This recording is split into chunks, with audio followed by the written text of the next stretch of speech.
I was at a climate protest and I saw a poster that said in big letters, "Burn capitalism, not coal." How many of you agree that to tackle climate change, we should stop burning coal? Raise your hands. Almost all of you. And how many of you agree that to tackle climate change, we should burn capitalism? There are a few hands, but not as many. I'm a journalist and I write about climate solutions. And when I ask this question of people, I get the full range of answers. From those who say that the system that got us into this mess can never get us out of it, to those who say that the only answer is to unleash market forces for the innovations we need. But who is right? I wanted to find the answer for myself.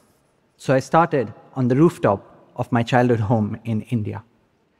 I wanted to get solar panels for my parents. It took 2 days to get quotes, 2 weeks to have those shiny devices up on the roof, ready to capture the sun's energy. The payback was quick. Electricity bills fell, and my parents have recovered the investment in 5 years. For the next 15 years, they can enjoy solar power for free. So, what has capitalism got to do with it? Well, India did not invent the technologies that go into solar panels. Even today, India manufactures only a small fraction of what it deploys. And yet, a country with less than $3,000 of income per person per year is able to benefit from what is now one of the world's cheapest sources of energy. This has happened because profit-seeking companies want to sell all of us more and more solar panels. But it has happened because governments created that market through subsidies and regulations. We know the more we build, the cheaper it gets. And it's not just the story of solar. Between 2009 and 2019, the price of solar fell 90%. Wind, 70%. Lithium-ion batteries, 85%. This is what I call climate capitalism. Climate emergency is forcing governments and businesses to change how capitalism works, to use its forces for creating the solutions we need, rather than making the problem worse.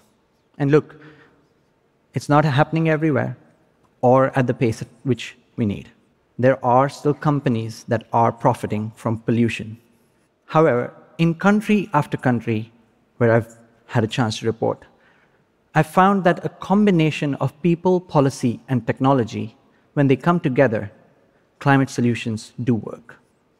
Now, the primary motivation to deploy these solutions does not have to be tackling climate change.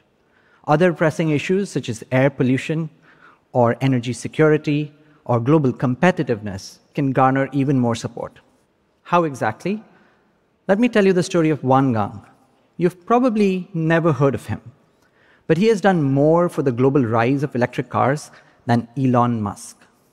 Wan was born in China. He trained as an auto engineer before moving to Germany and working for Audi. There he saw the lifestyle that Germans lived and realized that perhaps Chinese people may never be able to experience it. That's because in 2000, China burned about 1 barrel of oil per person per year. Germans burned 12 times as much. So he made the case to the Chinese leadership that the country needed to work on an alternative and that he was willing to lead the charge. So he was given a chance to work on a government program. Wan's team, in a period of 8 years, built hundreds of electric cars and buses that were used at the Beijing Olympics. In those same 8 years, the country's oil bill ballooned and its cities became globally infamous for air pollution. But Wan had shown that an alternative could work. If China could scale the manufacturing of electric cars, air pollution would be cut, oil imports would be cut, and most importantly, China would create a new industry that could compete with other countries. So Wan was made the science minister, and the government started giving out tens of billions of dollars in subsidies for the manufacturing of electric cars and lithium-ion batteries. The government also started putting regulations to make it harder to buy fossil fuel cars. Even today, If you're in Shanghai and you want to buy a gasoline-powered car, you have to enter a lottery and win it.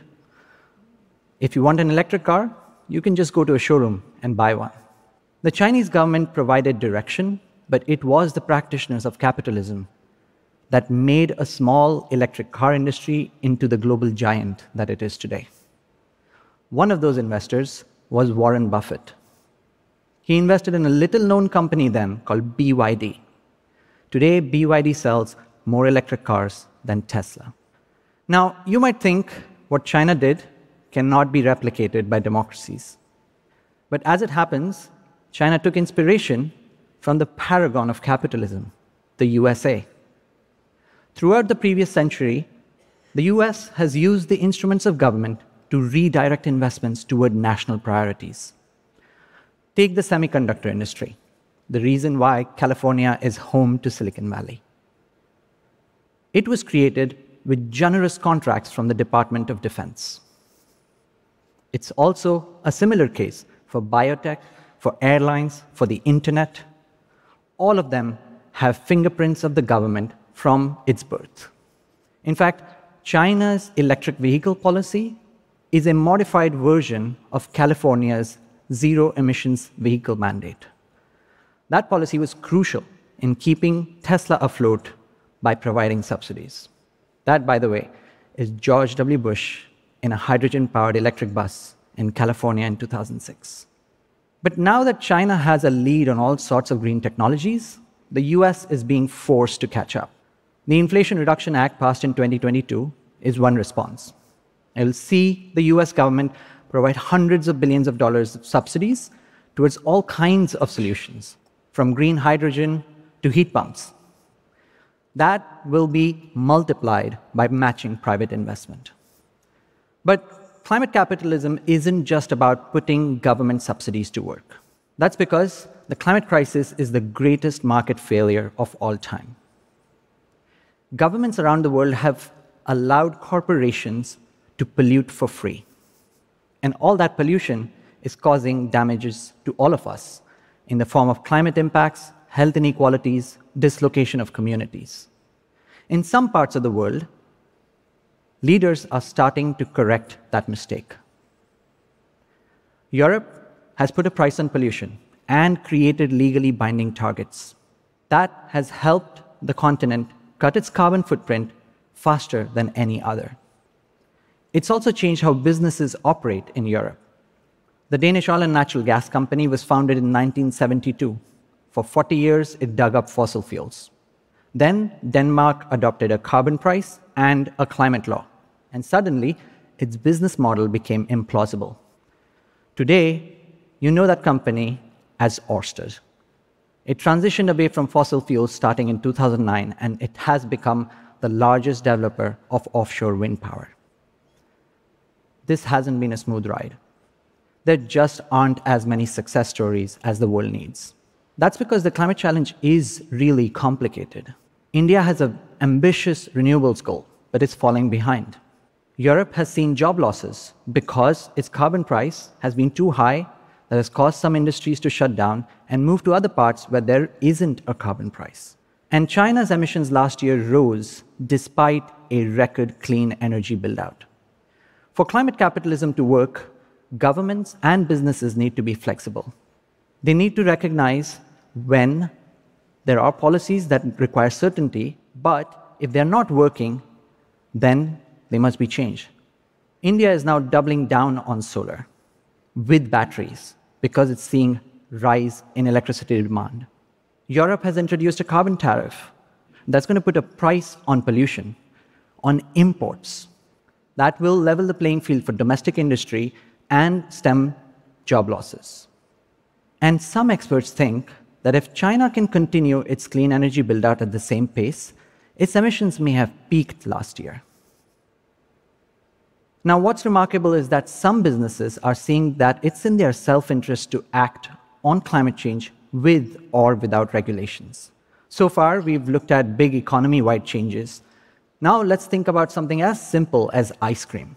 You would think that during a heat wave, an ice cream maker will turn big profits selling lots and lots of ice cream. But heat waves are becoming so extreme that people are choosing to stay at home instead. At the same time, smallholder farmers, that are the supply chain of ice cream makers, are seeing their productivity fall. That's because of intense heat, drought, floods. It means the cost of making ice cream is going up. It's a double whammy. Lower sales, higher costs. Increasingly, businesses are recognizing that there are fewer profits to be made on a planet on fire. So, let's go back to that poster. Is the answer to tackle climate change to burn capitalism, not coal? I hope the examples I've shared show that the problem isn't capitalism, but how it's being allowed to run. We only have a few decades left to get to zero emissions. The fastest way to get there is to change capitalism. How to do it? Through a combination of people, policy, and technology. Dedicated people, smarter policies, and cheaper technologies. That is how you'll get businesses to focus on the solutions the world needs. That is how people like my parents in India and all of us around the world will get access to those solutions. And that is how the world will finally stop burning coal and all other fossil fuels. Thank you.